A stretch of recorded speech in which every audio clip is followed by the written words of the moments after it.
Welcome, everybody, to another episode of On the Range podcast, where we talk all things America with War HOGG Tactical and Kelly Defense. How you doing today, Rick? Doing awesome, Mark. How you doing, pal? Oh, doing great, buddy. Got another great show today, bringing another awesome guest. Why don't you go ahead and roll us out? Yeah, buddy. So first of all, this episode of On the Range podcast brought to you by, boom, there it is, Kill Cliff, the good, clean energy. Yes. So make sure you guys smash those subscribe buttons, like buttons, reviews buttons, give us a rating, all that stuff. More info to come out with our great partnership with Kill Cliff. So we'll definitely benefit our viewers and listeners out there. And as always, guys, thank you for taking your precious time, tuning into us and just giving us a little bit of your time. And this is going to be a great show. Absolutely, brother. So today we have none other than retired Lieutenant Colonel Oakland McCulloch. And he is the author of Your Leadership Legacy.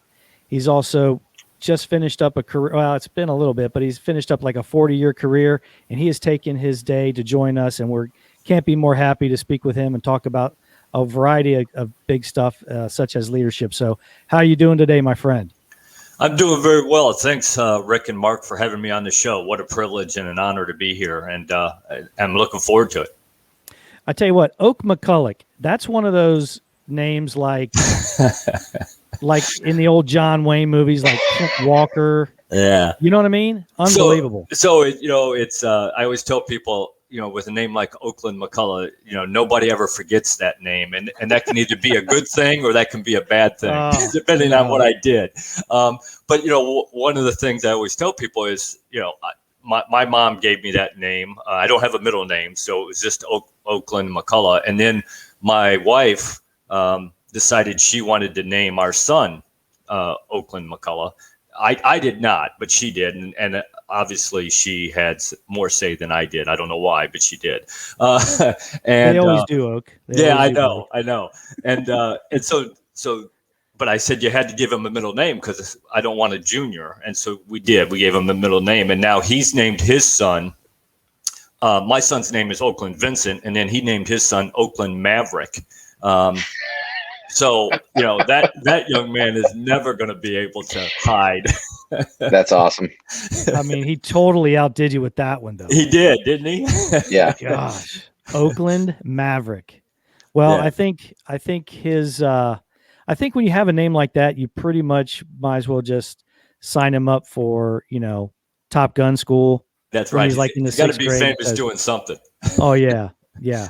So, again, thank you for joining us. And your book, it just came out last month, correct? Yeah, it came out on the 12th of February. Yeah, and it's called, and I love the name. Your Leadership Legacy and Becoming the Leader You Were Meant to Be. Now, the response to this, because we spoke on the phone prior to the show, before scheduling and everything, and we definitely agree, all three of us, that there's definitely a short supply of leadership out there. Was that the inspiration, or was it just something you saw a need prior to, these crazy times we're in now? Well, I think the reason I wrote the book now is, I think, because of what we're seeing now. The whole premise behind it was when I was a professor of military science back in 2006. That was my last assignment on active duty. I ran an Army ROTC program at the University of South Alabama in Mobile. And I would go around and I'd talk to high school students and college students. And, one of the questions I'd always ask is, so what do you want to do? What do you want to be? And they, without fail, a lot of them would say, well, I want to be a leader. I want to lead stuff.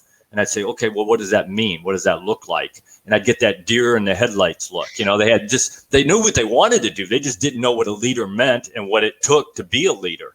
So I came up with a presentation, about an hour-long presentation. It can be anywhere from 45 minutes to an hour and a half, depending on how much time I've got. And I came up with that presentation. I've been given that, I've updated it here and there over the years, but I've been given it since 2006. And I always tell people I could probably do it in my sleep. I've given it so many times, and I probably have given it in my sleep. I'm sure my wife's heard me giving it in my sleep a few times. But that was kind of, the idea of the book, and then, like you said, just with things going on the way it is, and again, I'm still at the college level. I'm doing the recruiting for the Army ROTC program here in Daytona Beach, Florida, and so I'm still going around talking to high school students and college students and athletes and even some businesses around town and those kinds of things. So, but I just see this lack of leadership out there. We're not training leaders the way we should be training leaders. And I think we'd all agree that if we don't get back to producing leaders, this country is in a world of hurt. Yeah. No, I mean, 100% Oak. I mean, you got to look at it, right? So from the very essence, doesn't matter what you're doing, military, small business, just general workforce, leadership's the key. And you kind of hit the nail on the head. It's leaders have a responsibility to inspire the leaders of tomorrow. And there's not a whole bunch going out there, especially when you think, with the crazy social media, are you really looking at those people that are good leaders? What are you drawing from? So there's a lot of voids out there, and people should, pick up your book and kind of help fill those gaps in there. Just a quick question to you. What do you think the number one leadership, what's the word I'm looking for, trait should be? Yeah, in your opinion. Yeah, absolutely. And this book is not about theory. I didn't write a book about theory. And, there's plenty of books out there about theory. And leadership theory is important, but that's not what this book is. This book is about everyday things that every single person can do to be a better leader every single day. And to me, the number one trait for leaders, if you want to be a good leader, is selfless service. One of the things I always tell people is it's not about you. One of the first things you got to understand about a leader is it's not about you, and it's all about you. It's not about you in that it's about selfless service. It's not about the privileges that you get. Now, we all leaders sometimes get better pay and they get to live in nicer houses and drive better cars, all those kinds of things. But that isn't what it's about. It's about, we make you a leader so that you can better serve those who work for you and those that you work for. And if you don't understand that, then you're never going to be a good leader, in my opinion. And to go back on what you were saying, leadership is leadership. I don't care where you learned it. I don't care where you practiced it. And it is transferable to whatever profession you decide to do after you learned it. I always tell people, I've been doing leadership stuff since I was a kid. I was captain of my sports teams. I was, student government president. I was all those kinds of things. And I went through to West Point and ROTC and led in those. And then I became an officer. And then I also led in the civilian world at a food bank. But one of the things I always tell people is I know nothing about a hospital. I try to stay away from a hospital. There's mean people in there trying to do mean things to me, like give me shots and stuff. So I stay as far away from hospitals as I can. But if you put me in charge of a hospital today, I promise you I can run one because I know how to lead. I'll find the people who know the things I don't know, and I'll inspire them and motivate them to do the right things and to lead. Help me lead that organization. Just like, I took, when I retired, I became the associate director of a food bank where I was in charge of the day-to-day operation of a food bank for about 18 months. I knew nothing about a food bank, nothing whatsoever. I was an infantryman and a armored cavalryman in the Army. I didn't know anything about running a food bank, but I knew how to lead. And in the 18 months that I was there running the day-to-day operation of that food bank, we went from distributing 1.2 million pounds of food a year to 3.8 million pounds of food a year that we distributed. So, wow. I mean, it's all about leadership. And if you can lead, you can lead. No, 100%. And I think a big takeaway from that is a lot of people, when they're looking at leadership, so, for example, like in your case, running the food bank, or if you're a CEO or whatever the case may be, people always think that this leader runs the entire show down to the minions working the line. And people have to understand, the beauty with the Army, at least for me, is that whole concept of, 3 to 5 people underneath your leadership umbrella. that's ingenious, because if you think about it, I don't care if you're the top dog, middle management, wherever you sit in that leadership chain, I got 3 to 5 people that I need to take care of. That's right. And then they will take care of their people. Boom. It's such a simple, novel concept, but a lot of companies and stuff, you just see them miss the mark on that. Yeah, well, one of the things I talk about, both in my presentation and in the book, is the evils of micromanaging. And, it is so hard as a leader, and I'm guilty, and I'm sure we've all been guilty of it. You give somebody a task and you just see them struggling. And you know that you could do that task in about 5 minutes or 10 minutes or 15 minutes, but it's just so fast. And it's just so hard not to walk over and push them out of the way and say, okay, I got this. But I always tell people, you're not helping anybody when you do that. You've got to resist that urge, because you're not helping that person, you're not helping your organization, and you're not helping yourself when you do that to them. And the evil of micromanaging is this: you are not only affecting that person that you are cheating out of that experience, you are now cheating everybody that person who's going to work for that person, you're cheating them out of that experience, because that man or that woman won't have the ability, the knowledge to pass on that experience that you cheated them out of. So you could be affecting your organization for the next 5, 10, 15, 20 years. Yeah. Yeah. And with that whole micromanagement stuff, here comes the problem is now if you're doing his job, which I got it, there could be a training window in there where, hey, I've got to train you to do whatever task. Okay, you're struggling. I got it. But now if I'm doing his task, that means that my tasks are now falling by the wayside. So I've just put more burden on myself as the leader versus I got it. I can sit there and make a break and go, all right, bud, you're struggling. Cool. Let me show you. Here's how this works. Yeah. Whatever the problem is, boom, cut him away, give him some time to figure some stuff out, give him deadline, suspense, whatever you want to do for your leadership style.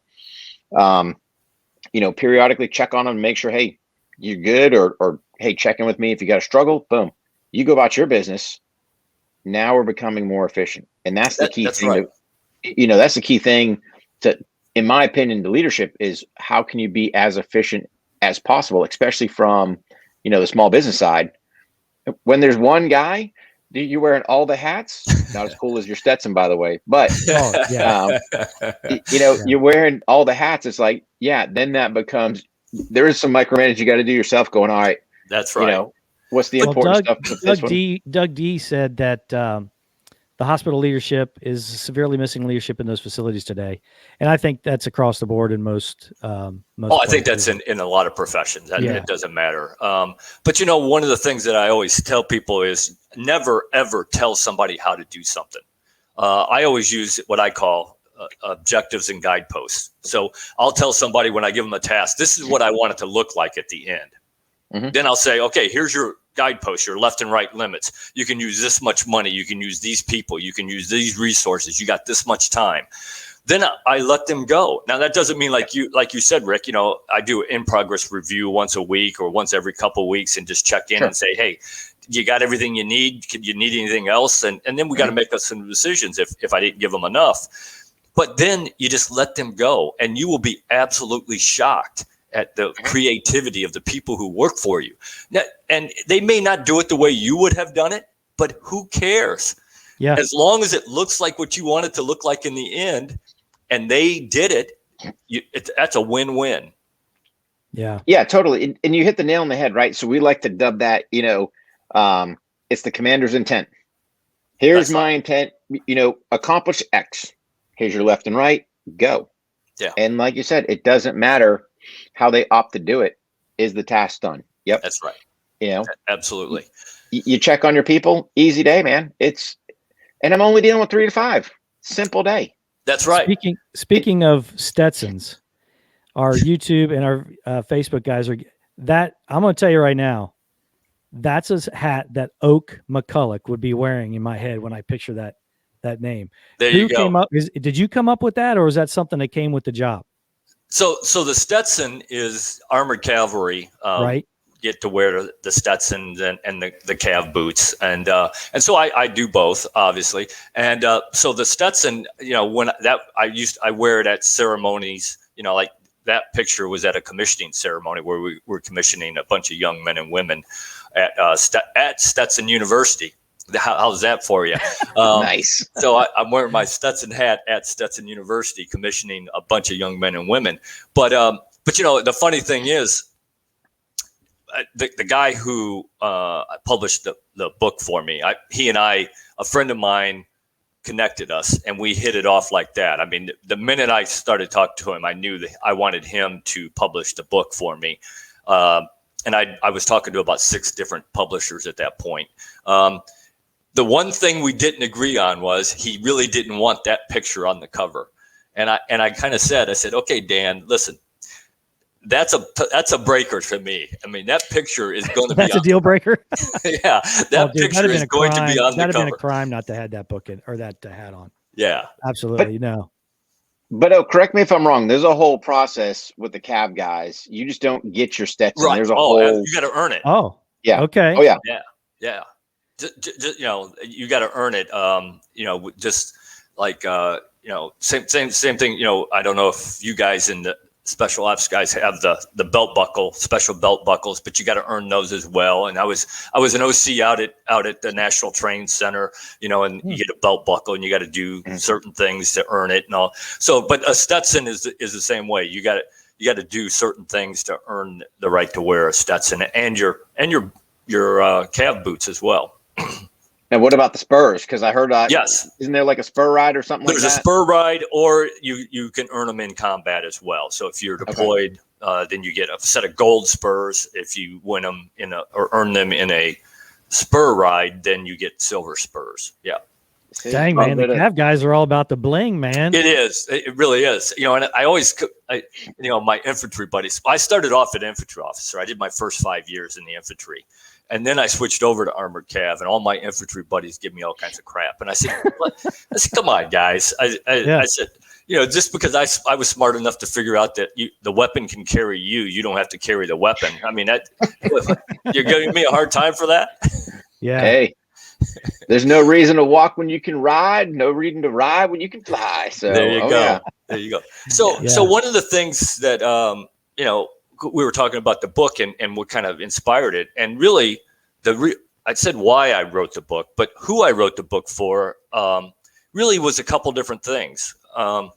Certainly for those young men and women, aspiring leaders, people who are aspiring to be leaders, high school students, college athletes. I do a lot of work with college teams, the college football team, women's basketball team, the rowing team, the volleyball teams here at our universities.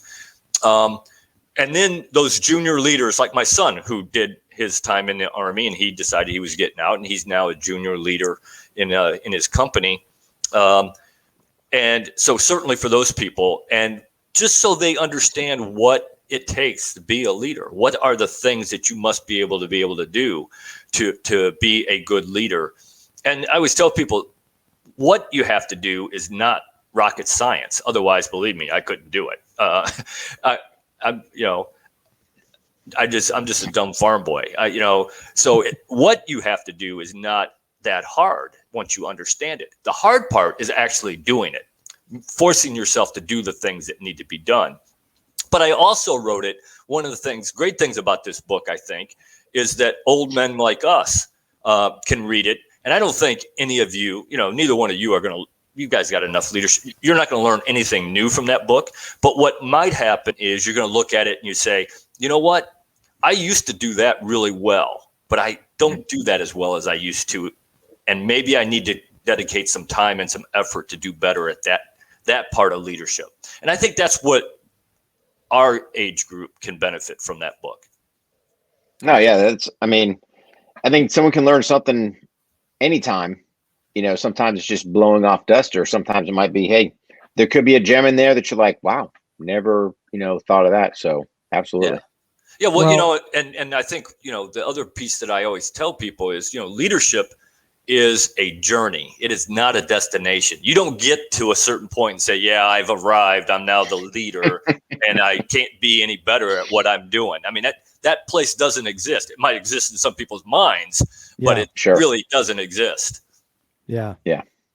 Now, you also do some speaking all over the place, all over the world, really. And where do you think the impact, once you got out of the military and you were finished with that piece, even though you're still working with the ROTC programs, where do you think the biggest draw for you, who was seeking you out for leadership talks? Was it the corporate world? No, unfortunately not yet. I would love to get involved in that, but right now, really, it is sports teams. Really? So I'll give you an example. Not pro sports teams, college sports teams. I'll give you an example. Here at Stetson University, when I got here about 10 years ago, the year after I got here, Stetson stood up their football team. And so the football coach came in, and Coach Roger Hughes and I became very good friends. And he immediately sought me out and he said, "Hey, Oak, I'm trying to do some things. I'm trying to build a culture. And I like the way the Army does things, the military does things. Can you help me set up some things?" And I said, "Absolutely." So we sat down and talked about what it is he was looking for. And we kind of set up like Rick was saying, a kind of a chain of command where, you got your captains and then you got some sub captains. And so, you got 5 captains who's not trying to run 120 football players. You got 5 captains who are running 5 sub captains, and then they're running some people. So we kind of set up a chain of command for him and how to do that. And then that way, just like we do in ROTC, just like we do in the military, now you got your seniors who are training your juniors, who are training your sophomores, who are training your new freshmen who are coming in. So they're building that culture from day one, and they're doing it, not the coach doesn't have to sit there and try to do it the entire time. Then he was talking about how he wanted to pick his captains, and he said, "I'm not a believer that the best player on the field should be the captain." And I don't believe that either. Just because you're the best player on the team doesn't mean that you should necessarily be the captain. So what we did was we came up with a board system, just like we do in the military. So I told him, I said, "Okay, here's how I would do it." And he agreed, and that's the way he's been doing it since we talked and put it in place. Every year he buys a book, and a leadership book, and he has a leadership course. The first couple years he had like 10 people. Now he's got like 30, 35 people who are trying out to be captain. And so he has this course, and they go through a chapter a week or whatever each time they meet. And I told him, I said, "You got to really make it painful here." I said, "Do it at 6 o'clock in the morning. Don't do it at 3 o'clock in the afternoon. And at 6 o'clock in the morning, at 6 o'clock, you shut the door and lock it. If they're not there, they're done. They don't get to be the captain. They're out of the running." And he did it. And he said, "You know what?" He said, "It's amazing. I only had to shut that door 3 times." He said, "After that, everybody's on time." And then, so they have to read the book. They have to go through the leadership course. Then those guys, whoever's going through the course, teaches the book to the rest of the team. And then the people who are trying to become captains have to go out, interview a leader on campus. They have to write up a report on what they learned, and then they have to do a resume, and then they sit in front of a board, 5 people talking and asking questions. So just like the military boards are. And Roger, I've heard him tell people several times that, I'm his leadership consultant. Believe me, Coach Roger Hughes doesn't need a leadership consultant. He knows how to lead. But it's nice that he says that. But it really is nice that we have worked together to do that. So I've done that for him. I've done it for the women's basketball team here at Stetson, and I've worked with a couple other sports teams. And I'm hoping to get out and go to some other sports. Coach Hughes has got me connected with a couple other football teams, one in Oklahoma and one in Iowa, that hopefully, if all this COVID silliness is done, I can get out there this fall. Yeah. It's been done a long time ago, but sorry. I agree. But that's my inside voice. Yeah. So, Oak, I was going to ask you, can you talk about the whole book writing process? Like, did you go through a publisher? What was your journey on actually writing the book?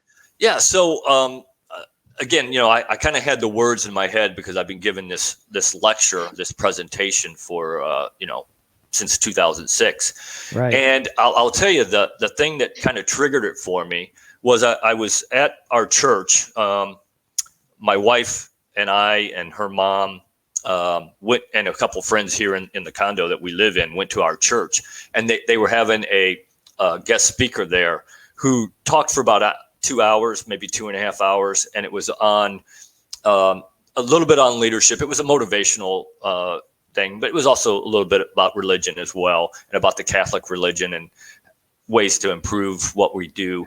But it was really a motivational thing. And so I came home, and that's when I said, you know what? I want to do that, and I want to write a book. And so I sat down, I wrote my outline that day, and the next day I started. That was the 16th of February. I think it was the 16th of February. And then I spent the year writing the book, and the book was published on the 12th of February. So it took me almost 1 year from the day I started to the day I got it published. And I didn't even look at a publisher until I finished the book, because I didn't want them telling me what I had to do and how I had to do it and all those things. I knew what I wanted, and I knew what I had to do to get there. So I finished the book, and then I went and looked for publishers. And like I said, I was talking to I eventually narrowed, I think I sent out some feelers to about 10 or 12 publishers. And I eventually narrowed that down to about 6. And then once I talked to Dan at Scribe Publishing, that it just clicked like that. Immediately, I knew that's who I wanted. So what's the benefits of having a publisher versus, just going to Amazon and just having them kind of print and deliver? Yeah, I think, you certainly can do it that way, and it's a lot cheaper. I mean, it wasn't that expensive for me to you can spend anywhere from going straight to Amazon $300, $400, $500 to $17,000, $18,000, $20,000, and I ended up spending probably about $3,000. But the benefit is they kind of know the process, how to get your Library of Congress registration, how to get your numbers, your ISBN numbers, so that, for your hard copy, for your paperback, for your Kindle copy, all those kinds of things. And then they kind of have, he proofread it for me. He and my wife, and I will tell you, my wife, when I wrote my thesis for my master's degree, she read it many times, and every time she read it, it looked like she bled all over it. And she, believe me, she has no problems hurting my feelings. Oh no, no, yeah, and that's okay. That's a good thing. One of the things I talk about in the book is a Napoleon's Corporal, which maybe we'll talk about in a minute. But she had no problems, so she did a lot of the proofreading as well. But between the two of them, I've had a lot of people read the book, and I always ask them, so did you find any mistakes? And I've had 2 people said they found a single mistake in the book. So that's pretty good. I mean, to have that. So that's another benefit, is that, you get that proofreading without having to pay. There was other people who said, well, I'll proofread it for you, but it's going to be 10 cents a word, or okay, Damn. no thanks. I'm going to go with the old Army term, generally error-free. Yes, or grammatically error-free. I mean, it's like I fish. I love to fish, and I flay fish, but I don't eat a lot of fish. I prefer a steak. So I give away most of the fish that I catch, and I always tell people, I'm not going to tell you there's no bones in that fish. I mean, I think I got most of them, but there's no such thing as a boneless fish. I'm just here to tell you. So don't yell at me if you got a bone in that fish. Yeah. Especially if you give it to them, right? You don't charge them. Yeah. Yeah. It's funny because the first time I did that here in the condo, there's a couple that live here that are retired, and I brought them a bag full of fish, like a pound or 2 of fish one day, and I brought it to them, and I handed it to them, and they said, "So how much do I owe you for that?" And I said, "You don't owe me any money for it." I said, "I'm just going to go out fishing anyway." I said, "You got a beer?" And they said, "Yeah." I said, "Sold." So now every time I bring them fish, they meet me at the door with a beer. Oh, man. Not a bad deal. Yeah, not a bad deal at all. Yeah. So talk about the Napoleon's Corporal. Yeah. So when I talk about communication, and communication is so important for a leader. It is what leaders do. If you can't communicate, then you can't be a leader. And I don't care if you're a senior NCO, if you're an officer, if you're a CEO of a corporation, whatever your leadership position, you've got to be able to communicate to people. And I always tell people, that, when you're giving out instructions, tasks, orders, whatever you want to call them, that you need to be, you really need to be concise, succinct, and easily understood. Because if you're not, that old adage that if it can be misunderstood, it will be, is absolutely true. I don't know how many times I've given a task to my soldiers or somebody that's worked for me, and I'll tell them what I want, and they'll come back a couple weeks later and they'll say, "Here you go, sir. This is what you asked for." And I'll look at it and say, "Yeah, no, that's not what I asked for." And they say, "Oh, yeah, it is." And when I look back, guess what? That is exactly what I asked for. So not what I wanted, but that is exactly what I asked for. So I tell people you got to be, you got to be concise, succinct, and easily understood. And I always go back to Napoleon, who, of course, was one of the greatest generals that the world's ever known. And we still, in our great army today, which is the greatest army the world has ever known, we still use things that Napoleon came up with back in 1805. So, it's still, he was just a brilliant man. So when he was on the battlefield, he had he was on his big white stallion, and he had a corporal, a low-ranking enlisted soldier, standing right next to him. And before he would issue out orders to his general, he would issue it out to this corporal, and he'd say, "Okay, young man, now tell me what I told you to do in your own words." And if the corporal could do that, those were good orders, and he sent them out to his general. If the corporal couldn't do that, then he realized that it could be misunderstood, and he started over again. And I always tell people, as a leader, you must have that Napoleon's corporal. You got to have somebody who you can bounce things off of, somebody who's not a yes man, somebody who's going to kiss your butt and tell you what you want, because that ain't going to help you at all. You got to have that person who is not afraid to hurt your feelings. And that's my wife. I've been lucky all my life. I'd come home and I'd say, "Hey, hon, guess what I'm going to do tomorrow?" I'd tell her, and she'd look at me and she'd say, "Are you stupid?" I said, "Well, I didn't think so, but maybe I am." And as I thought about it, I was being dumb. And so I can't even tell you how many times she's prevented me from doing stupid things. But we all got to have that person. If you don't, you're gonna make mistakes. You're gonna put out stupid stuff. Yeah. But Oak, you're so much on just the communication, right? Not even at a leadership level, right? So yes, at the leadership level, that's a super important task. But just look at it from the aspect of a husband, as a father, as a friend, whatever. Absolutely. In a business, just the people in a business, not the leaders, just the people. Yeah. Just the way we communicate and get information across. Is it, like you said, clear, concise, to the point, or you sitting there dragging stuff out, putting added words in there potentially don't need to be there, that then change the meaning of what you're trying to do or accomplish or whatever the case may be. And it's like, all of a sudden something happens. You're like, where'd this come from? Right. Well, one of the things I always tell people is that, you show me an organization that has good communications, and I'll show you an organization that runs effectively. You show me one that doesn't have good communication, and I'll show you one that's struggling. And I get asked sometimes to come to an organization. They'll say, "Hey, Oak, you want to come spend a day with us? We're having some problems. Can you come spend a day, kind of give us some ideas of what we can do to help improve what we're doing?" And I always say, "Yeah, I have no problem doing that." Yeah. And so I'll go there. And one of the first things I always ask is, "How's your communication?" What do you think the answer I always get? "Oh, it's great." And I said, I doubt it, or I wouldn't be here probably. And I dig into it, and it's not as good as it should be. And I always tell people, until you get to this point, you as the leader have to ask yourself, and you have to get the people who work for you to ask themselves this simple question.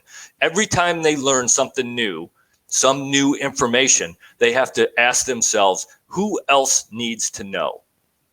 Because if you don't do that, then your organization is going to waste time. And the example I always use, and it's happened to me plenty of times, I'll give a task to somebody, and I'll check up on them every week during a staff meeting or during, just walking by. I'll say how things are going. And they'll say, I'm here. I've done these things, but I just can't get to this. Well, guess what? The guy right down the hall knew that piece of information that he needed the entire time. He just didn't know he needed it, never put it out. So the guy never got to complete the task as quickly as he could have. That happens all the time. And if we can train ourselves and our people to ask that question, that simple question, who else needs to know, then we will be a lot more effective than what we are right now in our organizations.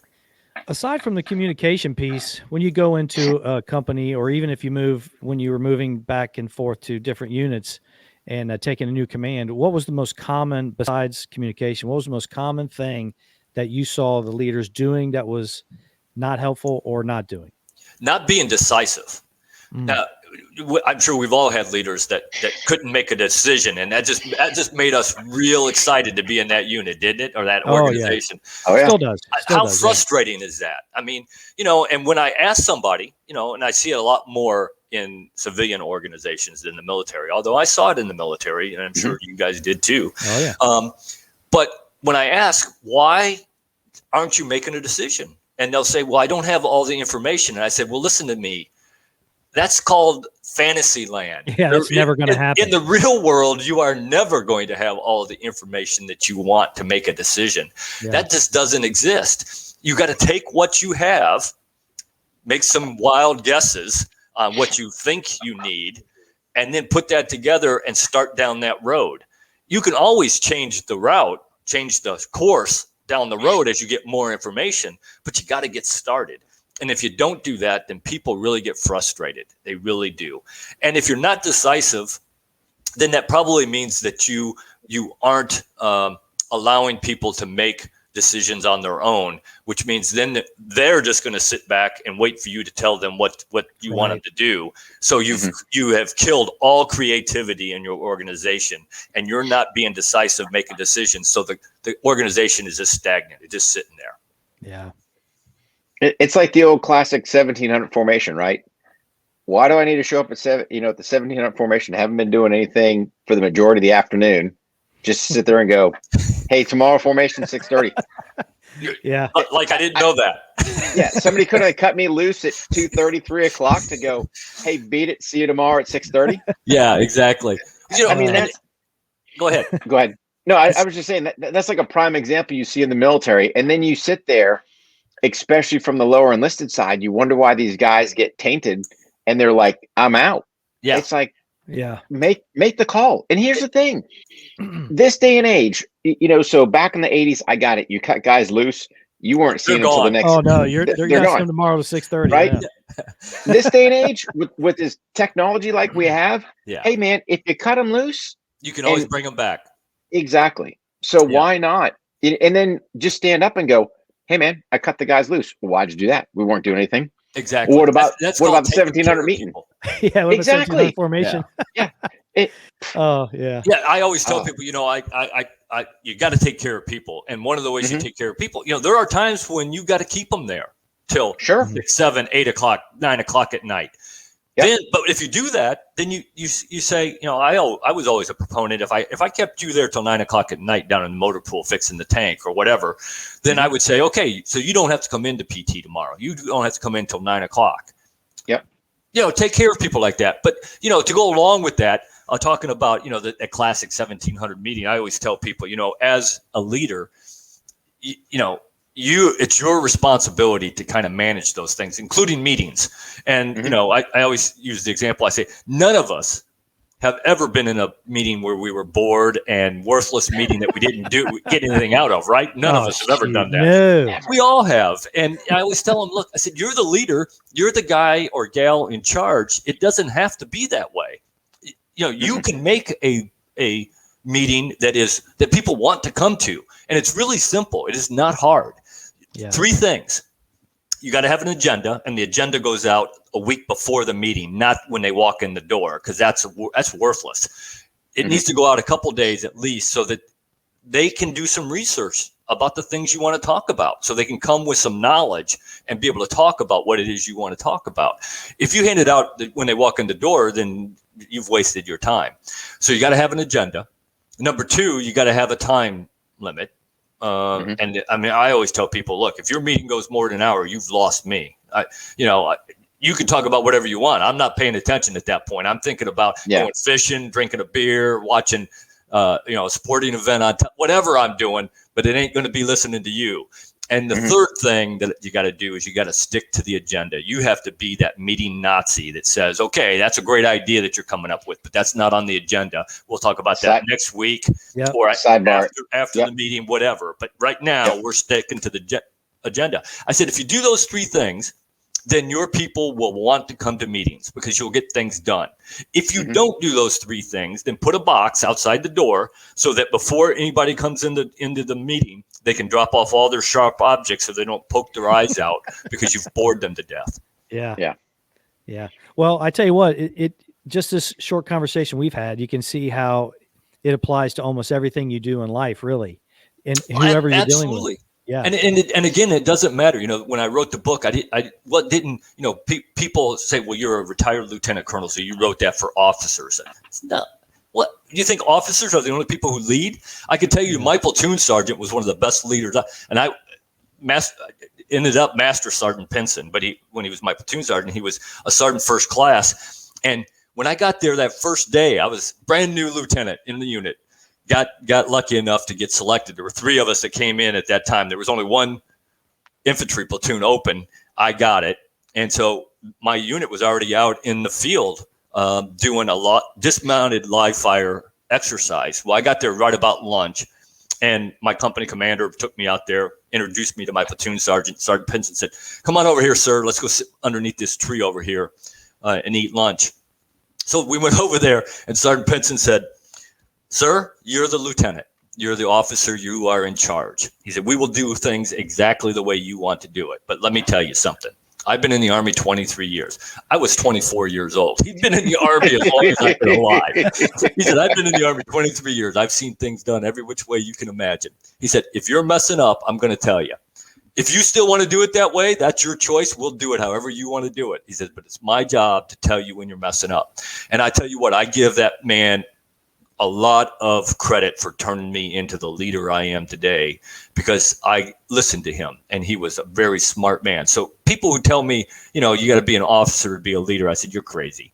Some of the best leaders I ever worked with were NCOs, senior NCOs that knew how to lead. Leadership is leadership. And again, doesn't matter where you learn it, what you practice it in, doesn't matter what your rank is. I had a boss who retired, a 4-star general. He said, "Oak, a good idea is a good idea, whether it comes from a private or a general." And then he'd say, "And a bad idea is a bad idea, whether it comes from a private or a general." And it's absolutely true. You got good leaders at all levels, and you got to be able to pick those gems out and pay attention to the ones that are out there. Yeah. So I just want to hit. So one of our viewers just sent a comment, and so Doug sent basically accountability is lacking today. So any thoughts on holding your team accountable and still being a good leader and taking care of your people? Many folks. So there's one more part, right? So here's the key thing. So many folks think a good leader is one who is most popular or lets the team take lots of smoke breaks. What a great question. Yeah, that is a great question. And he's absolutely right. I see it all over the place. So one of the things I talk about is that you must be, if you're a leader, you got to be decisive. You can't be afraid to make changes. And changes is one of those things that generally, a lot of leaders can't do anymore. But to do that, because we're all creatures of habit. And I always tell people, if you don't believe that, remember how you shaved this morning or how you put your shoes on this morning. And tomorrow when you shave or when you put your shoes on, you want to bet you do it exactly the same way you did it this morning. I'll take that bet if you want to bet me, because I know 99% of the people, they do things exactly the same. So one of the things you got to do is you got to hold people accountable. When you come up with the answer, and when you come up with the answer, you got to find the experts. And believe me, you as a leader may not be the expert. You don't have all the expertise. You don't have all the knowledge. I always use the example, my father's best friend when I was growing up worked for Chrysler Motor Company. And for 38 years, he was in charge of putting fenders on whatever vehicle was being built in that factory. So if you were the leader of that assembly line and you were having problems with fenders, who would you go talk to? Yeah. I hope you would go talk to that man. He probably knew that there were problems, and he went to tell somebody, and they told him, go away. I don't need your advice. You know, because I'm sure he knew.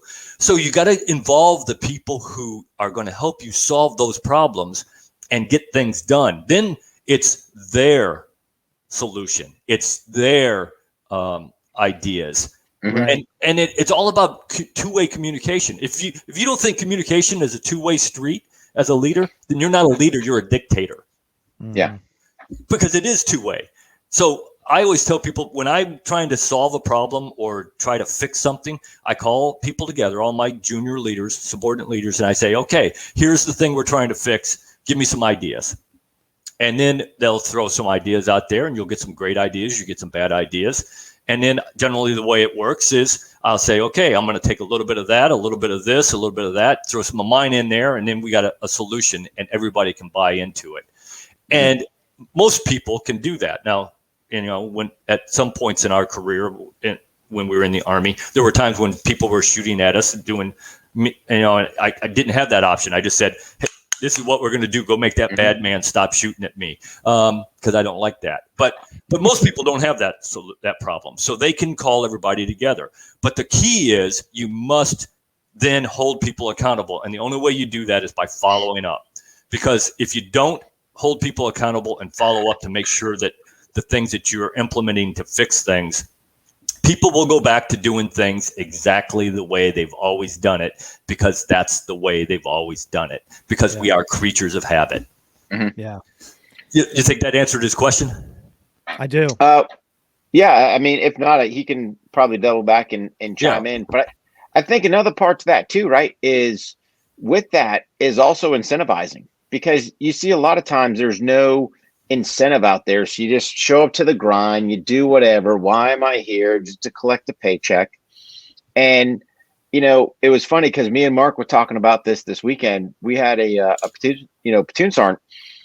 We went out for a run one time, and he knew pretty much the platoon was all liquored up. And he's like, I'm running these boys. Oh yeah. He's like, I'm running these boys. And, you know, he could run. He was a little skinny dude. He could haul the mail. Those of us that were left at the end, he was like, you guys beat it. Yeah. Let us roll. When the rest of the platoon started rolling in, I don't know what he was doing to those guys. Didn't care. We were gone. That's right. See you tomorrow. That's right. But that was kind of out of the whim, you know. That's right.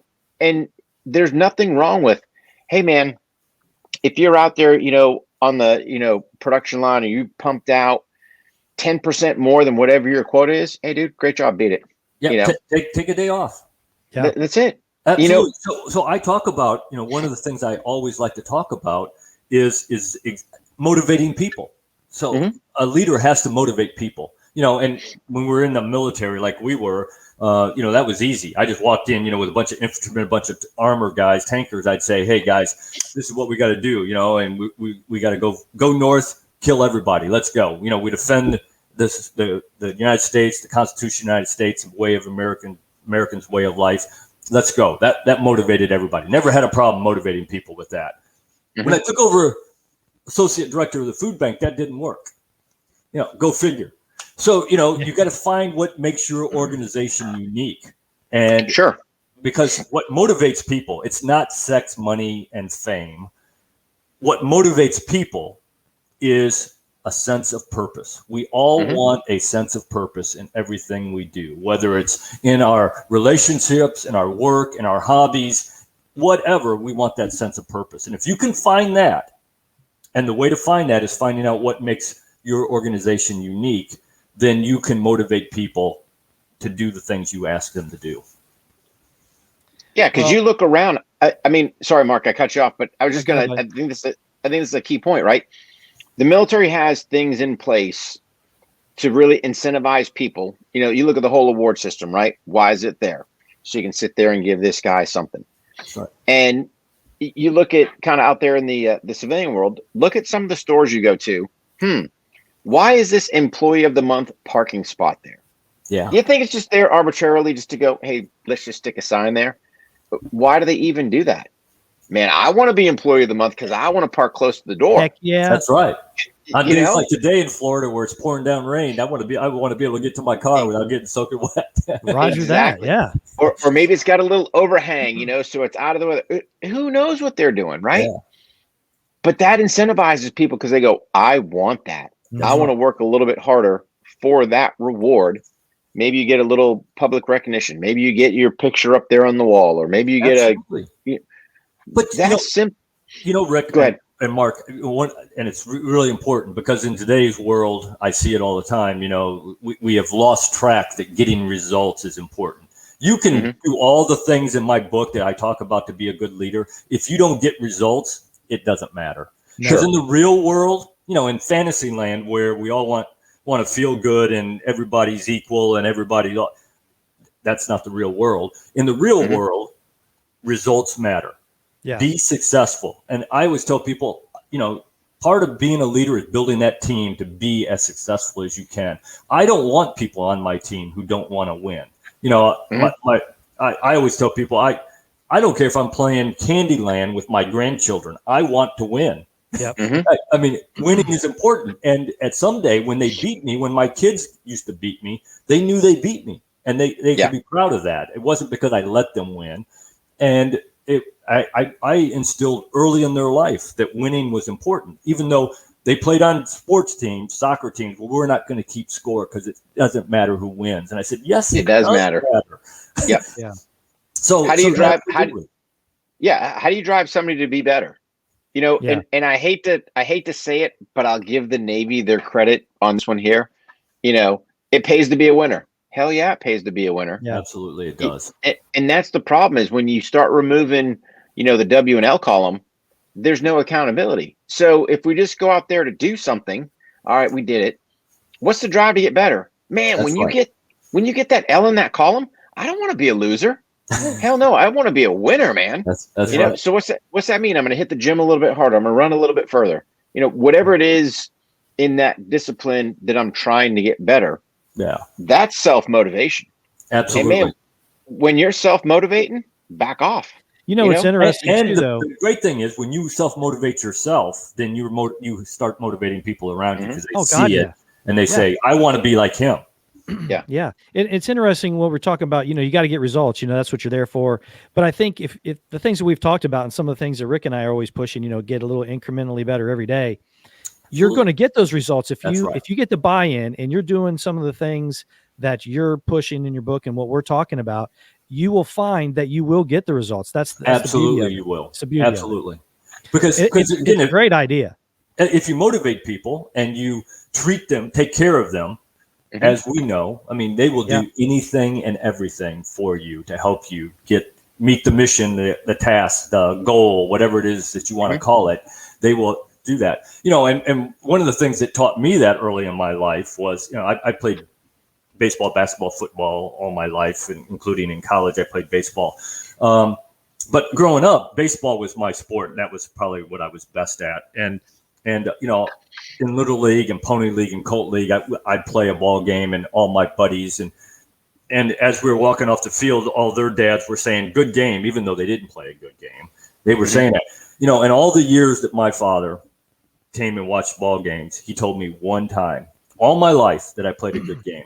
I went 4 for 4, hit a home run, and I pitched a one-hitter. And he said, Oak, you played a pretty good game.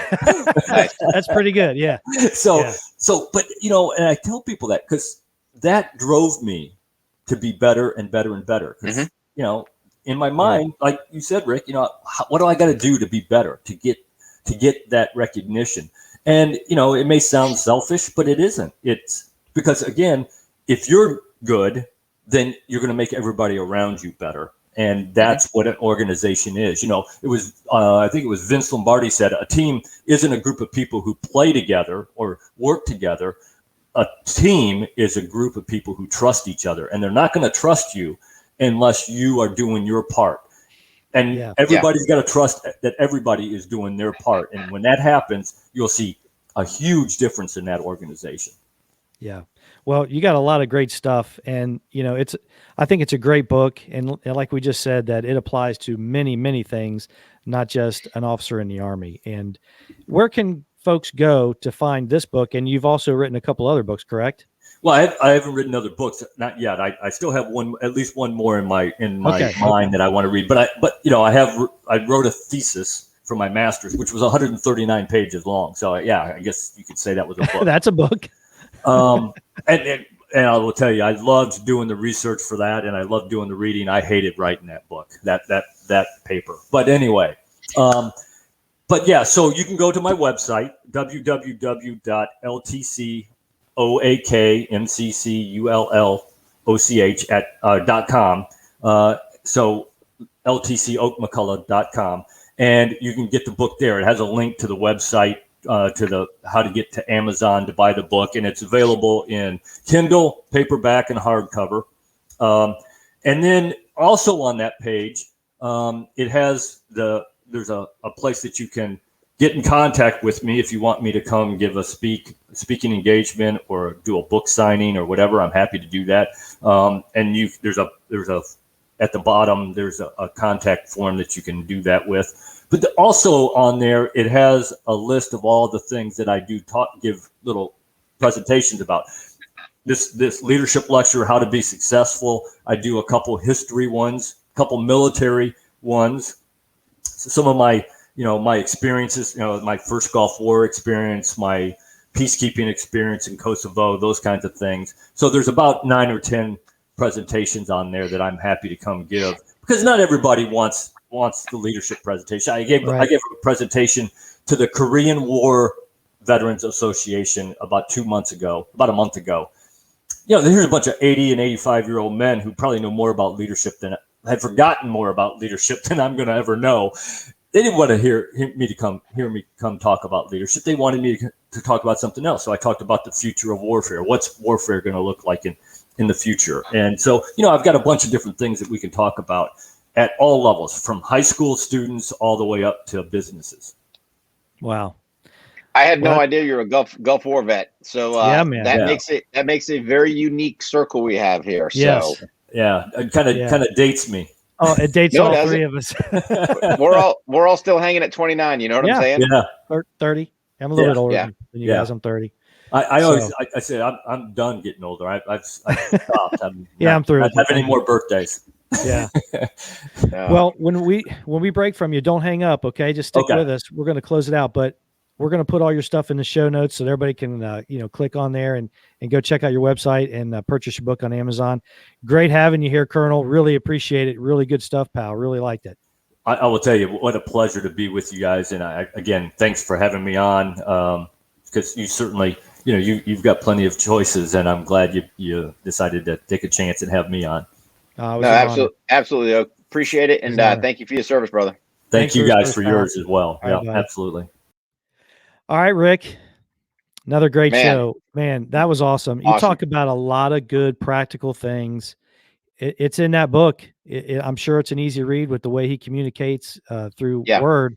So unbelievable. Hey, guys, if you're watching on YouTube or you're watching on Facebook, hammer those like buttons, subscribe buttons, crush that notification bell so that you can be reminded of when our next show's coming. And this audio broadcast will be out tomorrow sometime.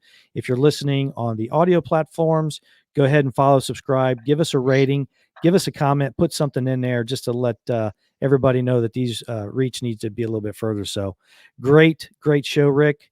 Always a pleasure, pal. It's just amazing. We talk about how lucky we are that folks tune in, man, and give us their time. No, and again, big shout out, thank you to Killcliff for all their support for this episode and future episodes. So you guys stay tuned. We got some exciting info coming out from those guys at Killcliff Clean Energy. So appreciate it, Mark. Fueling the American dream, those guys. Boom. Love it. All right, pal. Another great one, buddy. Talk to you soon, guys. All right, be safe. Yeah, man. Okay.